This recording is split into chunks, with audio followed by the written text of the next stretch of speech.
And then after that, in the second story, in the second paragraph, the description continues. That is, the narrator says that even though Ankuri was married to Prabhati, for 5 more years, Ankuri has to stay at her own house. 2 reasons are there. One is that when the marriage was fixed, Ankuri was a mere child. Because of her tender age, she was allowed to stay in her house for 5 more years. And there is another reason there. Ankuri's mother had a paralytic stroke, an attack. A paralytic attack, a stroke, a hemorrhage. And so, in order to nurse her mother, Ankuri has to stay at home. And so because of these two reasons, Ankuri has to stay in her house for 5 more years. And after 5 years, Prabhati comes. See, Prabhati is already a servant in a house. And he comes to take away Ankuri to her place. Prabhati, I told you, was a servant, and Prabhati will be spending the time in the master's house. And there was a small hut in which Ankuri can stay. And so thus the new bride was brought to the small hut of Prabhati. And in the beginning, narrator says that narrator was living in the neighborhood of Prabhati. And she says that in the beginning, Ankuri used to wear a parda when she came to this new place. But very soon, she removed the parda and she will be wearing a veil that will cover her hair alone. And so, the people in the neighborhood, they were all attracted by the beauty of this innocent girl, Ankuri. And she had some silver ornaments which she used to wear every day.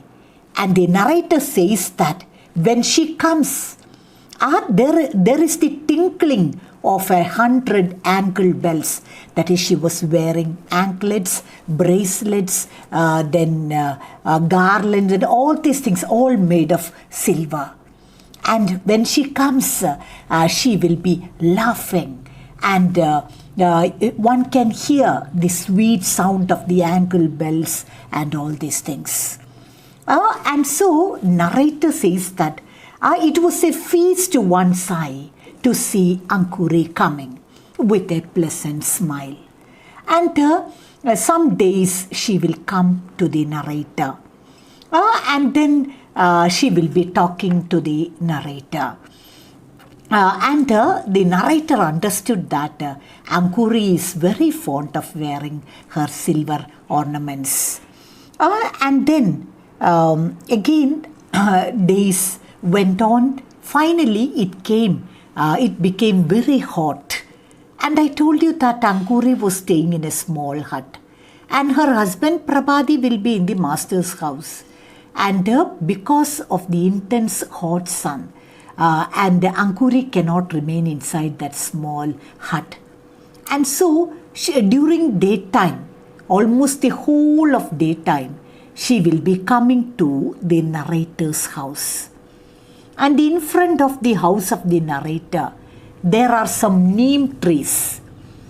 And Ankuri will be sitting there in the shade of the neem tree throughout the daytime without disturbing anybody.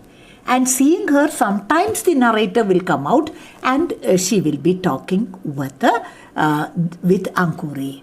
Because the narrator was curious to know about Ankuri and about the strange ways of her village.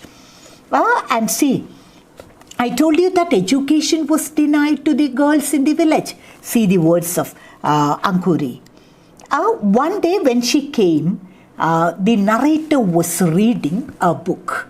Narrator is reading and writing all the time. And one day when Ankuri came, she was reading a text. And then Ankuri, "What are you reading, baby?" Ankuri asked me one day when I sat under a neem tree reading. Won't you read it? Then Ankuri was asking the narrator, are you reading? And then narrator says, yes. I don't know reading. Then Ankuri says, I don't know how to read. You want to learn? Oh no, why not? What is wrong with it? It is a sin for women to read.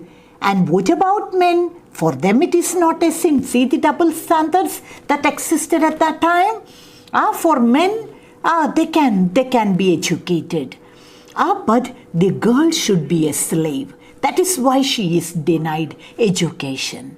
You know the trick of the men at that time.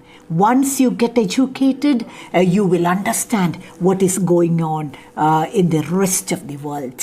Isn't that?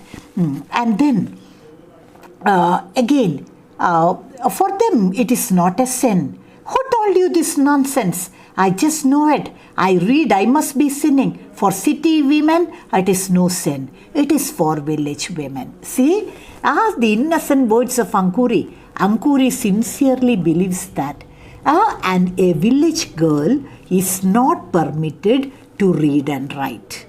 It is a sin for a village girl to go for education. See, such a primitive setup. And we both laughed at this remark. And then in the next lengthy paragraph, again, narrator was full of love for this sweet Ankuri. And so narrator goes on explaining. And he says that, this woman, see this girl, Ankuri, she is in her teens. Oh, how perfect is her body. And she uses a comparison. She says that her body can be equated to rightly kneaded dough, a baker's pride. That is what she says. That is the meaning is that Ankuri has a perfect body shape. But what about Prabhati? He was an old, short, loose-jawed man. Total mismatch. Prabhati is not at all a match for Ankuri. And narrator is sad thinking about the contrast between Ankuri and Prabhati. And see, again I continue reading. A girl, about the marriages now, she is, from the words of Ankuri, you can hear how marriages are made in her village. A girl, when she is 5 or 6, adores someone's feet. He is the husband. How does she know it? Her father takes money and flowers and puts them at his feet. That is the father adoring, not the girl. He does it for the girl, so it is the girl herself. But the girl never has seen him before, as girls don't see. Not a single girl ever see her future husband. See, what is it? What is the interesting fact there? That is in the village of Ankuri. When a girl is merely 5 or 6 years old, the father will select a man. And this man will be the child's future husband. And what will the father do? He will take some money and flowers and put it at the feet of the man. And that man, when the girl becomes of marriageable age, he can come and take that girl. And then again, the irony is that the girl doesn't see her future husband. Without seeing him, she will have to consider him as her husband. And when she becomes of age, he will come and take her away. No permission from the part of the girl. Nobody will ask her choice. She is denied the freedom of choice. And then again Ankuri. To Ankuri, the surprised narrator is asking her, when she heard this strange type of marriages in the village of Ankuri, narrator becomes very curious and she is asking Ankuri, do girls in your village have love affairs? A few. Those in love, they don't sin. I remembered her observation regarding education for women. They don't. See, what happens is that a man makes the girl eat the weed and then she starts loving him. Which weed? The wild one. Doesn't the girl know that she has been given the weed? No, he gives it to her in a pan. After that, nothing satisfies her but to be with him, her man. I know. I have seen it with my own eyes.